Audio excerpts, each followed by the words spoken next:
Kunting ano lang naman yan, sir eh. Ha? Kunting problema lang naman yan, sir.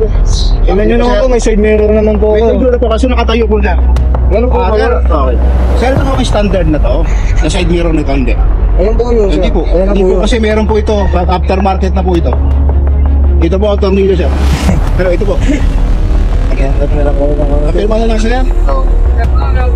The next day. Ibig ko sabihin, Chief, ang hindi maganda kasi, ang daming kapalpakan, ang daming pagkukulang ng LTO, samantalang buo yung side mirror kung nalalaman natin yung public service.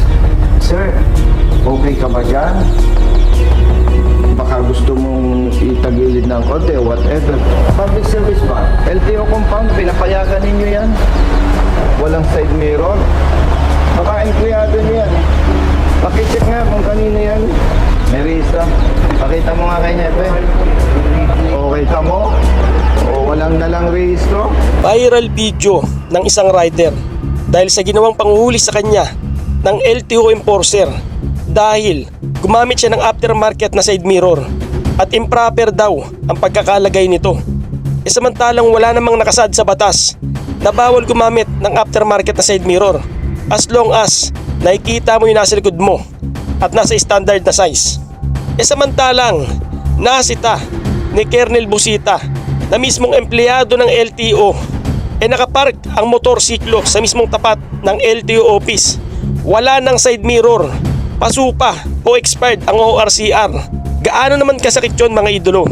Nagpapatupad sila ng batas na wala na nga sa ayos ang ginagawa nilang panguhuli. Mismong empleyado pa nila nakapark sa opisina nila ang motorsiklo nito. Kaya tara, sabay-sabay nating panoorin ang ginawang aksyon ni Colonel Busita ukol dito. Brother, good afternoon. Saan ang office ng chief ninyo? Brother? Andiyan si Hepe.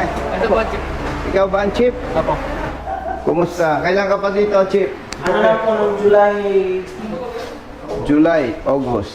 Apo, 2 months pa lang. Pati ang ticket mo? Dito po. Ano po ang dito natin, sir? May tao kang Ay, opo. Message ko nga po si sir. Hindi nga po nakontak ng tao yung inspection. So, nandun na po sa time na hindi na nakontak, na-issuehan po tuloy ng ticket. Anong nakandak? Yung i-verify po sana kung visible po yung back niya dun sa setup ng side mirror. Pag ang usapan ay side mirror, either broken or defective or no side mirror. Yes, sir. Apo. Oh, yun nga lang, sir. Nung na-print po ata ni sir is nakatayo daw po yung side mirror. Ay alam mo, with respect sa iyo, Chief, Mhm. makikita mo naman sa rider, normal ang pag-iisip nito eh. Opo. Ibig sabihin normal, ikaw ba, Chief, Mhm. maglalagay ka sa side mirror, hindi mo makikita yun. Yes, sir. Common sense. Ah, ikaw, sir. Common sense, di ba? Opo, parang ang ano ko dito, sir, nung nalaman namin, ang nai-ticket niya is improper installation. patingin nga. Improper, sir. Brother, ikaw yung enforcer? Public awareness, Hepe ha, naka-video tayo. Nakalive po ba yan, sir? Hindi. 2D po ang tinikat niyo po, ano, sir Laman? Ano nakalagay sa 2D, Hepe? Ang 2D po natin, sir, is motor vehicle with defective, improper, unauthorized accessories, devices, equipment, and parts. Nung na-print po siya, nakatayo po yung side mirror. Kaya, Hindi. Paano mo nga sasabing improper kung doon sa komportable? ano, sir, yun po yung Sir Laman, no? Gusto niyo pong i-verify yung Nabanggit ko po kasi na nakatayo nga po yung sa inyo na makita rin natin. Binanggit ko po sa kanya kung pwede, inspectin po natin sa kanya kung pwede po kung maupo. To check kung kita po yung nasa likod. Yes. Mas pwede lang po tayo mag-inspect sa. Kaso po, hindi nga po ako pinasakay para to check. Nangyari po, nagalaw na po yung sa inyo. Tsaka niyo po pinuupo to check. Kasi kung magsusukatan tayo, yung mali ng LTO at mali ng motorista, mas malaki ang kasalanan ng LTO eh. Bakit ka mo? Ang daming LTO hindi marunong bumasa ng rehistro. Oh. Ang daming LTO, auxiliary lights, hindi alam yung tamang pagpapatupad. Oh, may mga kaso pa dyan, Chief, na mali ang nailagay Brother Matt sa expiration ng lisensya. Eh tapos nahuli siya. Expired pala. Pero nakalagay doon yung validity. License card. Papel lang ang ini-issue ng LTO. Nababasa yung papel. Parang bond paper lang. May license card na ba kayo ngayon? Meron na po. Plaka. Ilang taon na. Wala pang plaka. Ngayon lang na-resolve ni Yes, sir. DOTR Secretary Dizon. May release po tayo ng plates. Samantalang pagka walang plaka, nagkabit ng temporary plate, hindi mabasa, titikitan pang motorista. Ibig ko sabihin, Chief, ang hindi maganda kasi, ang daming kapalpakan, ang daming pagkukulang ng LTO, samantalang buo yung side mirror kung nalalaman natin yung public service. Sir, okay ka ba dyan? Baka gusto mong itagilid ng konti, whatever. Public service ba? Yeah. Parang ang nangyayari, magkakaaway ang motorista at LTO eh. Ano pa? May mga nanghiram lang ng van. Tapos yung mga nakasakay magsisir ng pan-diesel. Kolorom na. Kaninong motorsiklo yung nasa labas? Tingnan ko nga. Sama mo nga ako. Motorcycle po na. Sa'yo, Oo. sir? Yan po.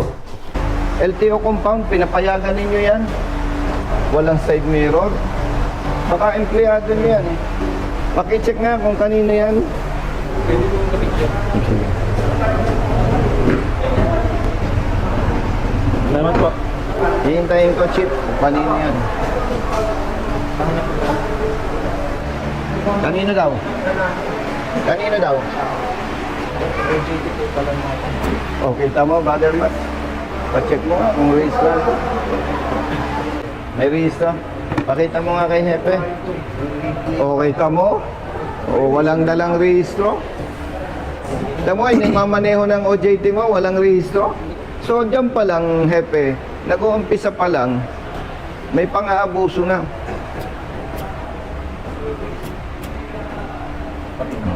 Yan, o. Sino picture nito? Ako, Ikaw. Pero itong motor mo, ba't hindi mo picturean kaya? ano po, akas po. O kaya nga. Hindi, ano na lang po. Hindi, ang ibig ko sabihin, OJT mo ang nagpicture dito sa motor ng rider. Kasama po nila sa Oo. service. Na tinikita ninyo at sinasabi nyo improper na pwede naman sabihin, Sir, pakiayos nyo. Siya pa palang nagpicture. Tapos yung kanyang sinasakyang motorsiklo, walang side mirror. Kayo ang nagpapatupad ng batas, counting diferensya, huli. Pero yung inyong OJT, no side mirror, no ORCR carried. O, sa ngalan ng public service, ipacheck mo kung nakarehistro yan. Karistro po. Yung 1 po, yung mga 1.4. Oh, hindi rehistrado. Ito po yung nila-stock niya. Oh, nasa lisensya mo. Bali mas... Hindi po po sa order. Bali magkasama po silang dalawa. Plus, no side mirror. 12,000 plus 5,000, 17,000. 800, 150. Brother Jerry, kunin mo yung 5,000. Bigay mo dito sa rider. Tatlong... ID mo sir.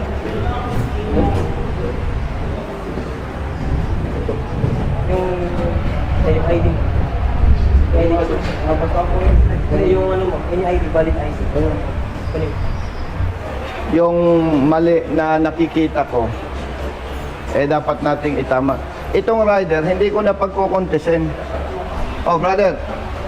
Sige na. Kita mo sir. Hindi na tayo magko-contest. Sige na. Sana po. Ito side mirror. Expired registration. Brother, halika. Ikaw ang nagpicture during operation, di ba? Pakipicturean mo na din yung motor mo. Bayaran mo na lang yung multa. Epe, sana wag nang maulit yung ginawa ng tao mo. Apo, sabihan ko na. Sige, Mike. Sige. Thank you. Thank you.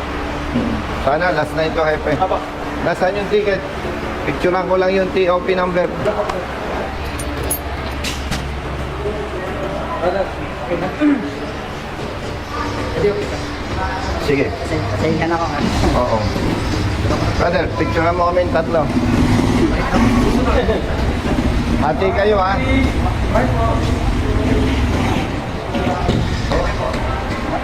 Alam ko, mabigat para sa inyo. Pero kailangan matuto tayo. Kayo, habang bata pa, matuto na.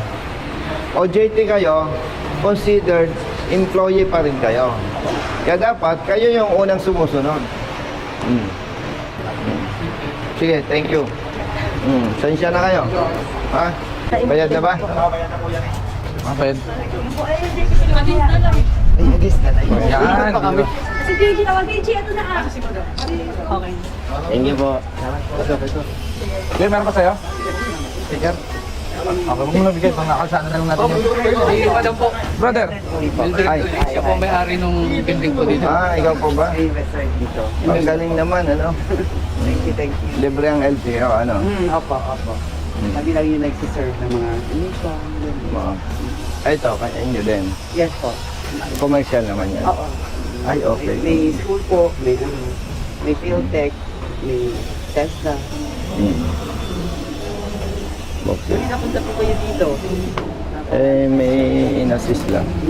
Kaya Jerry, madala mo na. Wala Cavite talaga po. tayo ng dalawang marami. Sige. Thank you.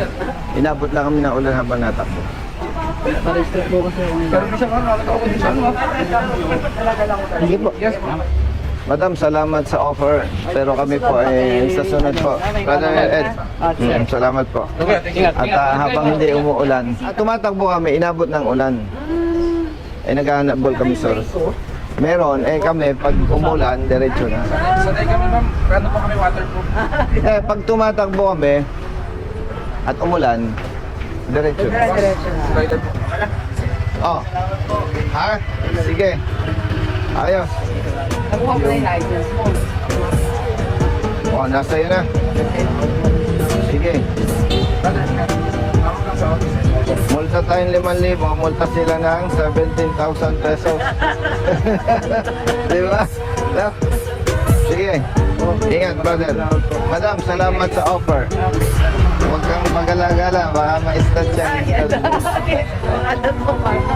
Ingat po.